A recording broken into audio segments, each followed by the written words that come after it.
Encore une industrie qui quitte la France. La semaine dernière, je vous avais fait une vidéo sur Duralex. Vous avez tous entendu parler des verres Duralex, qui est en redressement judiciaire une nouvelle fois à cause des taxes, de la réglementation verte et du prix de l'électricité. Mais si vous écoutez Bruno Le Maire, si vous écoutez Emmanuel Macron, la France s'industrialise, tout va bien en France. Eh bien là, j'ai un nouvel exemple, un exemple très clair du leader français du médicament générique. Le leader français du médicament générique part en Inde. Pourquoi? À cause des taxes et du prix de l'électricité. Bonjour et bienvenue dans cette nouvelle vidéo de DME en direct. Comme toujours, si vous n'êtes pas abonné, je vous suggère de le faire et de cliquer sur la cloche, bien sûr, pour être prévenu lorsque je sors une nouvelle vidéo. Donc, si vous écoutez nos amis Emmanuel Macron et Bruno Le Maire, tout va bien en France. Et la France se réindustrialise à grands coups de cheminée qui fument. C'est totalement contraire à ce que l'on voit, à ce que l'on observe. Et là, vous avez encore un exemple d'une entreprise qui s'en va. Et le patron de l'entreprise vous donnera ses raisons tout à l'heure. Mais vous verrez, je vous ai déjà dit dans l'introduction, hein, c'est les taxes et le coût de l'électricité. Donc des choses qui dépendent totalement, mais totalement du gouvernement. Et vous allez voir la réaction du gouvernement, qui est une réaction imbécile. J'ose le dire, c'est une réaction totalement imbécile que un autre gouvernement, en 2013, a déjà essayé, avec des résultats qui sont à la hauteur de ce que l'on pensait. Une décision imbécile donne des résultats nuls. Commençons ensemble à regarder ensemble. La possible cession de Biogarant, leader français des médicaments génériques, à un industriel indien est un enjeu crucial pour l'économie française. Ah, il y a une petite faute d'orthographe. Cette transaction suscite des inquiétudes quant à la souveraineté économique et industrielle de la France, ainsi qu'à la préservation des emplois dans le secteur pharmaceutique. Biogarant, filiale de Servier, représente une part significative du marché français des médicaments génériques, avec un chiffre d'affaires de 750 millions d'euros en 2023.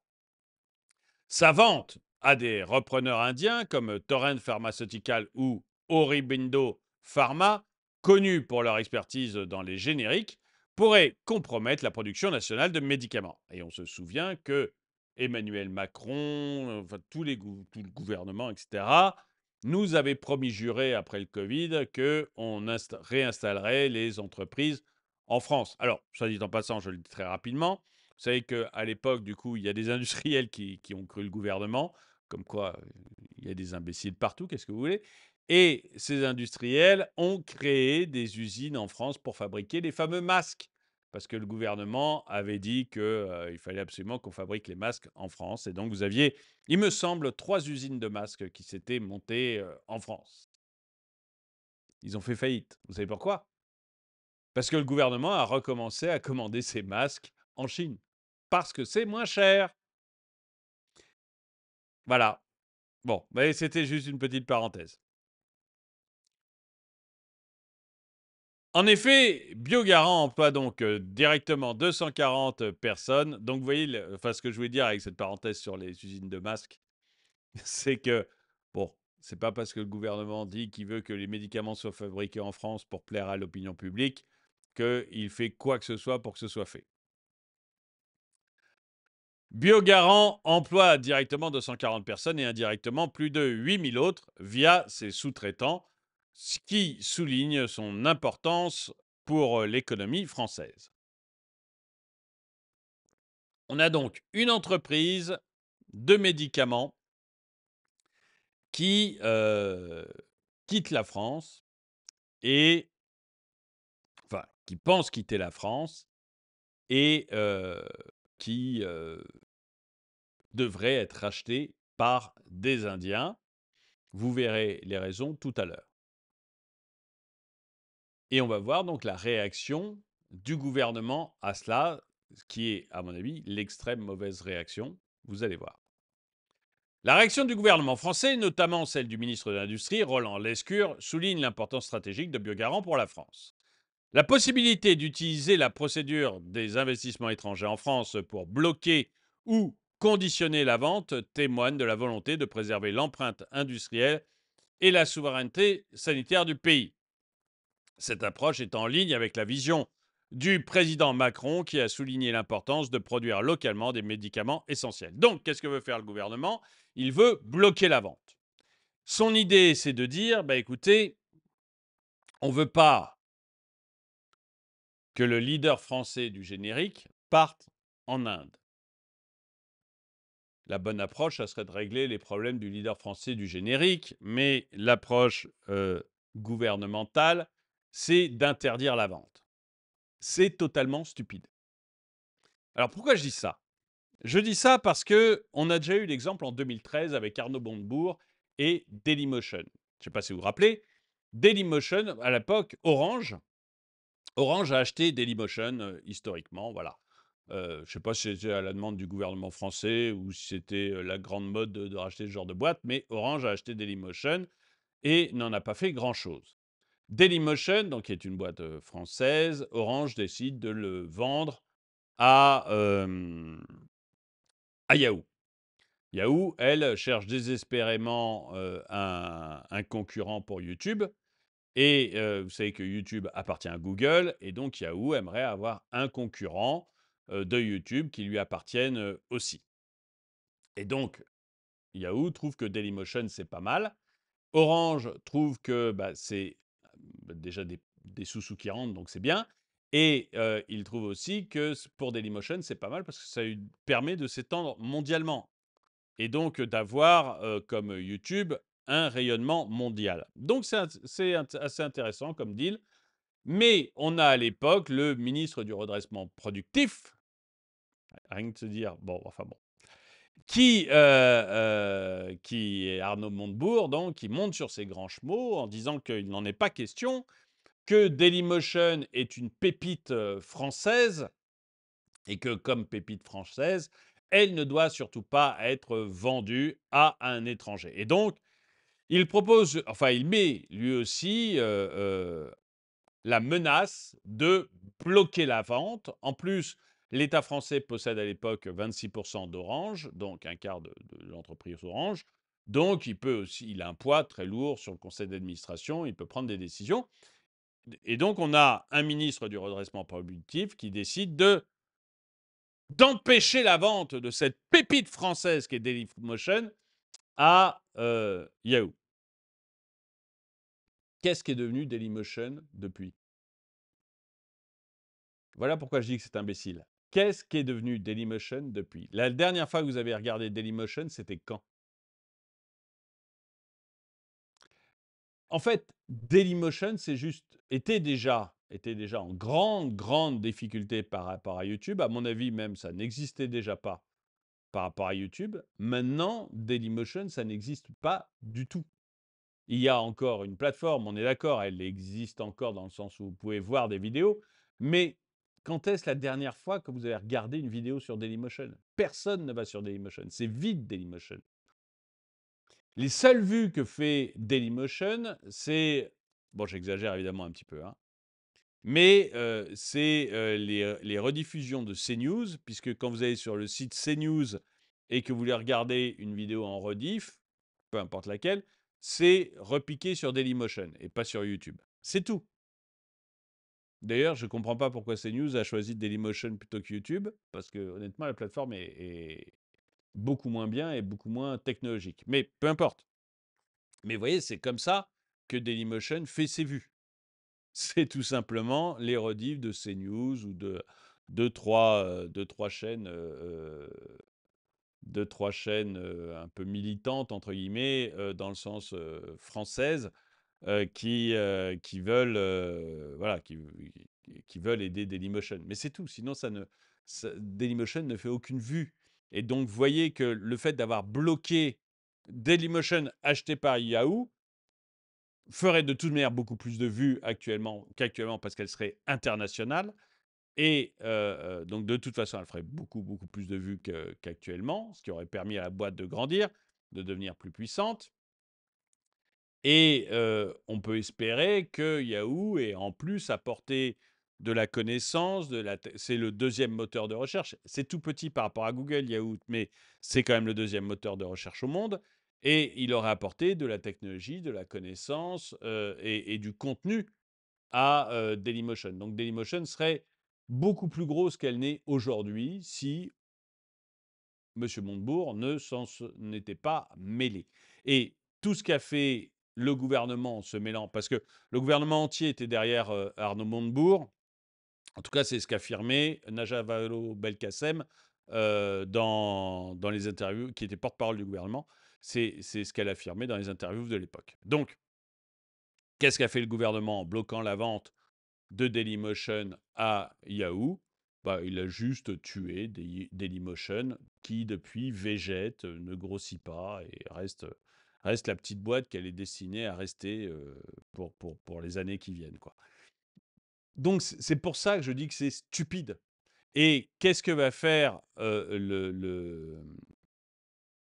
qu'est-ce que va faire le ministre Roland Lescure, Emmanuel Macron, etc., en bloquant, s'il bloque la vente aux Indiens du génériqueur français, ben, ils vont juste le tuer.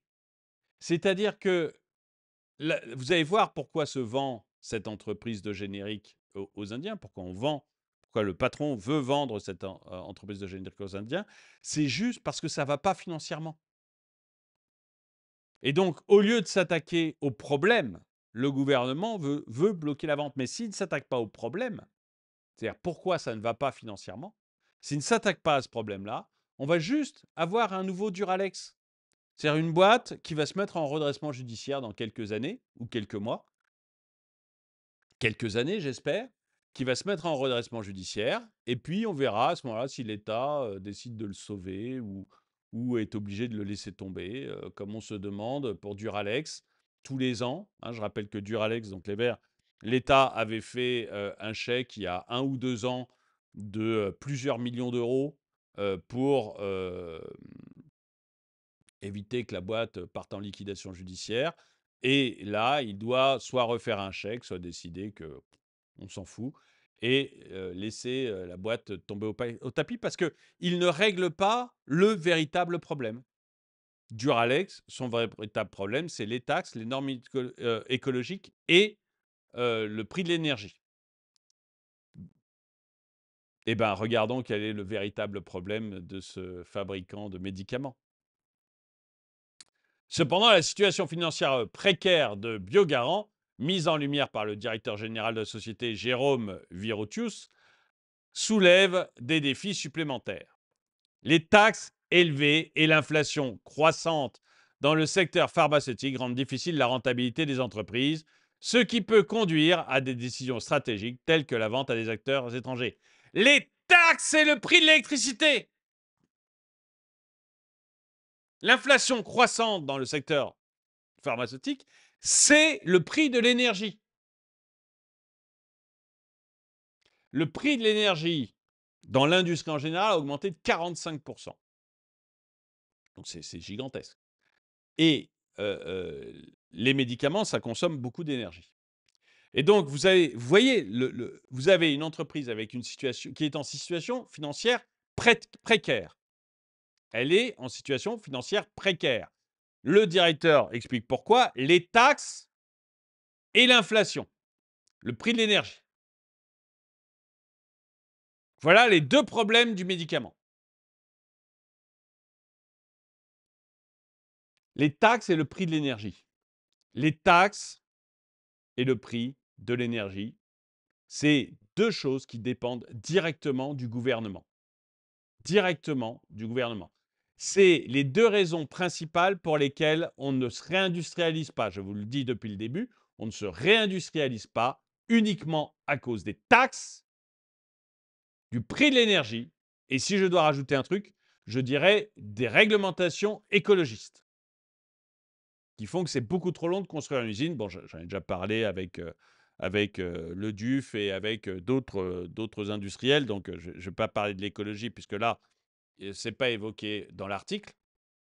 Mais Les, les taxes, le prix de l'énergie, l'écologie. Les 3 raisons pour lesquelles on ne s'industrialise pas. Le gouvernement a la main sur les 3. Le prix de l'énergie, c'est parce que notre gouvernement a fait n'importe quoi sur l'énergie, qu'on en est là. Avec ses décisions de fermer Fessenheim, avec ses décisions de faire beaucoup moins de nucléaire, puis l'année d'après de faire beaucoup plus de nucléaire, avec ses décisions sur l'énergie renouvelable, avec le prix européen de l'électricité, le gouvernement a fait n'importe quoi sur l'énergie. Ce qui a augmenté les prix de l'électricité, je vous le disais, 45% dans l'industrie. Vous avez vu le nombre même de petits commerçants comme les boulangers qui ont fait faillite à cause de ça. Et les grosses industries, je ne vous en parle pas. Bon, première raison. Les taxes. C'est pas la faute de ce gouvernement si on est le pays le plus taxé du monde. Tous les gouvernements depuis 40 ans augmentent les taxes, autant qu'ils peuvent, même s'ils disent le contraire. Regardez les courbes INSEE, au moins ça ment pas. Et vous verrez qu'en pourcentage du PIB, ça augmente tout le temps. Bon, il y a des petites baisses de temps en temps, mais globalement, c'est en voie d'augmentation. Globalement, on passe de 30% en 1981 à quelque chose, 46, 47% aujourd'hui. Voilà. On est dans ces eaux-là de poids du poids de l'État dans le PIB, du poids des taxes dans le PIB. On est le pays le plus taxé. Donc, tous les gouvernements sont responsables depuis Mitterrand. Et ce gouvernement-là ne fait absolument pas exception.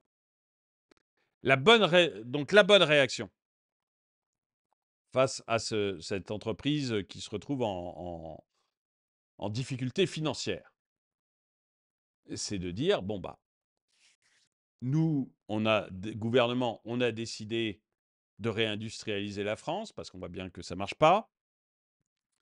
Les industries ont trois problèmes.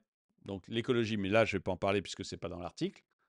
L'écologie, les taxes et le prix de l'énergie. Bon, bah, si je veux réindustrialiser, je vais travailler sur les taxes et le prix de l'énergie. C'est-à-dire, je vais baisser les taxes sur les entreprises, baisser les impôts sur les entreprises. Et pour ça, bah, je vais peut-être réduire la taille de mon État pour qu'il s'occupe enfin de ses missions prioritaires et qu'il arrête de s'occuper de n'importe quoi. Et ensuite, bah, le prix de l'énergie, je vais revenir à ce qui se faisait avant, tout simplement, dans l'énergie. Je vais arrêter de subventionner comme un imbécile les énergies type éoliennes et miroirs magiques, là, l'énergie solaire. J'arrête de subventionner ces machins-là. D'ailleurs, j'arrête de subventionner l'énergie tout court. J'arrête tout court de me mêler de cette affaire-là, puisque visiblement, je suis un gros incapable depuis une vingtaine d'années. Donc, vaut mieux que je m'en occupe pas, ça marchera tout seul. Et je laisse EDF, etc., faire de l'énergie. Moi, je donne 2 consignes très claires. Je veux qu'il y ait autant d'énergie que ce dont on a besoin. 2, je veux qu'on ait l'énergie la moins chère d'Europe. Je donne ces deux règles au patron d'EDF et le reste, je ne m'en occupe plus. Donc, ça serait ça, ce que devrait faire un État normal. Non, on n'a pas un État normal. Qu'est-ce que fait le gouvernement? Il dit, je vais interdire la vente de cette entreprise aux Indiens. Mais je ne règle pas les problèmes de l'entreprise. Mais qu'est-ce que vous croyez? L'entreprise est en difficulté financière. Qu'est-ce que vous croyez qui va se passer si vous interdisez la vente mais que vous ne réglez pas le problème? L'entreprise va se retrouver à un moment ou un autre, soit dans l'impossibilité d'investir, et dans le médicament, c'est quand même embêtant, dans l'impossibilité d'investir. Donc, vous allez avoir une machine industrielle qui va s'abîmer de plus en plus au moment où elle n'existera plus parce que des concurrents nous bombarderont de médicaments génériques qui seront bien meilleurs que ceux qu'on est capable de fabriquer. Soit l'entreprise, et il y a de grandes chances que ça finisse comme ça plus tôt, va se retrouver à un moment ou à un autre en redressement judiciaire. Et à ce moment-là, comme pour Duralex, on verra tous les ans si l'État fait un petit chèque pour permettre à l'entreprise de vivre une année de plus. Et j'exagère pas, hein, parce que le petit chèque de Duralex, c'était il y a 1 ou 2 ans. Et de nouveau, redressement judiciaire. Pourquoi? Parce que l'État refuse de régler le problème de fond. Et pourquoi il refuse de régler le problème de fond, qui est le coût de l'énergie et le coût et les taxes? Je ne me lasserai jamais de le dire. Pourquoi il refuse de régler le problème de fond? L'énergie, c'est parce que ça donne des sous-sous aux amis et à l'idéologie verte.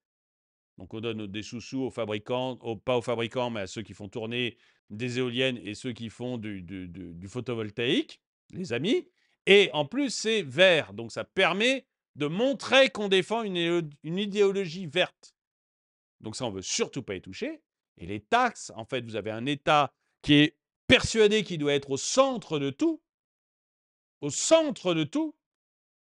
et que du coup, étant persuadé d'être au centre de tout, il doit faire, tout régler. Je rappelle qu'on subventionne la réparation de vos braguettes. Donc l'État doit tout faire, mais pour ça, il a besoin d'énormément de fric. Et plus vous demanderez à l'État d'être présent dans votre vie, plus il aura besoin de vous prendre de l'argent.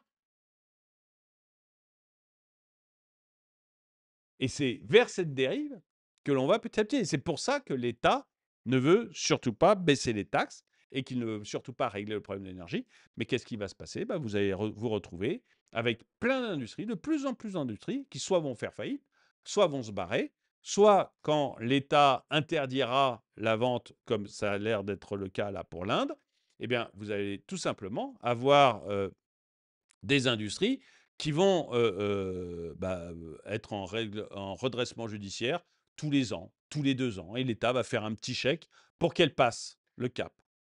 Et ça, j'espère que ça vous rassure après pour le fameux c'est comment déjà? Fonds souverain que veulent créer tous les partis politiques. J'ai fait une vidéo là-dessus hier. Mais alors, président Macron et tous les partis politiques, hein, j'entendais encore une vidéo de François-Xavier Bellamy tout à l'heure sur, sur Twitter, qui nous disait il faut créer un fonds souverain, récupérer l'argent qui dort. C'est le vôtre, hein, c'est votre argent. Hein. Tous les partis politiques et Emmanuel Macron vous disent tous on va récupérer l'argent qui dort, sous-entendez le vôtre, votre épargne, et on va l'investir. L'État va l'investir. Il va l'investir où? Dans des entreprises qui perdent du fric? Dans des Duralex? Dans Biogarant? Dans des entreprises qui sont en train de se planter à cause de l'État? Comme ça, on permettra de crever doucement? Et vous, votre épargne, elle partira doucement, elle disparaîtra doucement aussi. Parce que si vous arrivez à gagner 1 centime avec Duralex ou avec Biogarant, bravo. Et si vous croyez que l'État est capable de gagner de l'argent avec Biogarant ou avec Duralex, expliquez-moi dans les commentaires comment il va faire, parce que ça m'intéresse. Là, il y a un tour de magie financier qui m'intéresse beaucoup. Et je pense que votre confiance dans le Mozart de la finance commence à virer à l'aveuglement quand même. On va finir l'article. En conclusion, la possible cession de Biogarant à des repreneurs indiens met en évidence les tensions entre impératifs économiques, industriels et sanitaires en France. La décision finale du gouvernement quant à cette vente aura des implications importantes pour l'avenir de l'industrie pharmaceutique française et la protection de ses intérêts nationaux.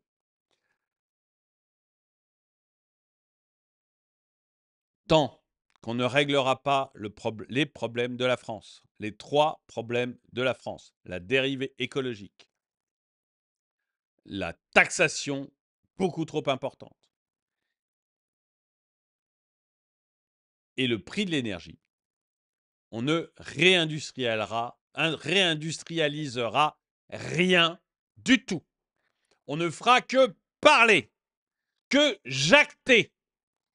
Et les professionnels de la parole que sont les anciens élèves de l'ENA ne feront que se repasser la patate chaude les uns aux autres en espérant que ça n'explose pas et qu'ils pourront conserver leurs privilèges le plus longtemps possible. Dites-moi ce que vous en pensez. Dites-moi si vous croyez que l'interdiction de la vente aux Indiens est la solution et qu'il en faut en passer par là. Ou si vous êtes d'accord avec moi pour dire que ça n'est pas une solution, qu'on va se retrouver avec une entreprise qui va crever à petit feu comme Dailymotion ou comme Duralex, et que ce que doit faire l'État, c'est de créer les meilleures conditions possibles à l'industrialisation de la France. Et pour ça, ça veut dire des taxes qui soient dans la moyenne européenne. Vous voyez, je ne demande pas d'avoir des taxes extrêmement faibles. Des taxes dans la moyenne européenne me semblerait déjà un bon départ. Un prix de l'énergie qui soit un vrai prix et pas un machin qui nous force à avoir le prix le plus cher que l'on puisse avoir. Hein. Toute l'Europe est concernée là. Et puis qu'on arrête ces normes environnementales qui ne font que compliquer la vie de nos industriels. Dites-moi ce que vous pensez de tout ça dans les commentaires. En tout cas, merci d'avoir regardé la vidéo. Mettez-lui un pouce vers le haut, commentez-la, partagez-la. Merci à tous ceux qui soutiennent la chaîne. Et moi, je vous dis à très bientôt.